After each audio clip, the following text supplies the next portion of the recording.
Bonjour à tous, ici Anzoum et bienvenue pour le premier épisode de mon suivi d'élevage de Messor Barbarus. Au début, j'avais vraiment pas la motivation de vous faire un suivi d'élevage sur cette espèce parce que déjà c'est du vu et du revu et qu'en plus je meurs de chaud vu la température qu'il fait pour le moment. Mais bon, une bonne nouvelle est arrivée récemment dans cette jeune colonie, une nouvelle grappe d'œufs. Je vous mets dans le contexte. J'ai acquis cette jeune fondation de Messor il y a maintenant 8 mois, et au départ, elle se trouvait dans ce nid. Mais, suite à la qualité médiocre de ce dernier, j'ai été contraint de les déménager dans un nouveau nid que j'ai acheté chez... Bon, pour pas faire de placement de produit, on va l'appeler Macroflore. Bref, une fois ces dernières déménagées, je me suis rendu compte un peu tard, c'est-à-dire 2 mois après, que la gine ne pondait plus et que les ouvrières commençaient à mourir.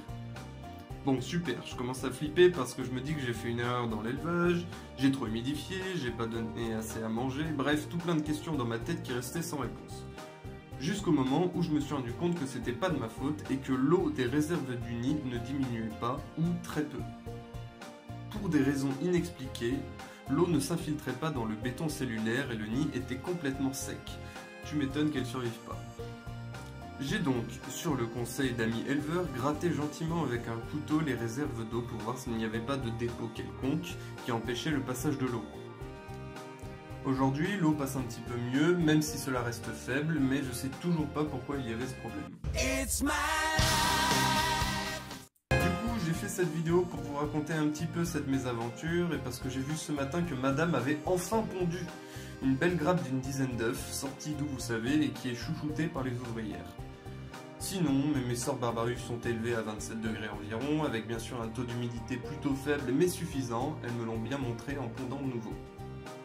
Ah oui, au fait, avant de vous quitter, je vous annonce que je vais normalement avoir 2 nouvelles espèces de fourmis exotiques. Bon, je vous dis pas leur nom tout de suite, sinon ce serait du spoil et ce serait pas drôle pour moi et pour vous. Du coup, voilà, tenez-vous informés sur la chaîne, vous verrez ça en temps voulu. Sur ce, c'est tout pour cette fois, c'est tout pour cette petite vidéo d'introduction de cet élevage de Messor Barbarus. N'hésitez pas à aimer la vidéo si elle vous a plu, à me poser vos éventuelles questions dans les commentaires, je serai toujours là pour y répondre.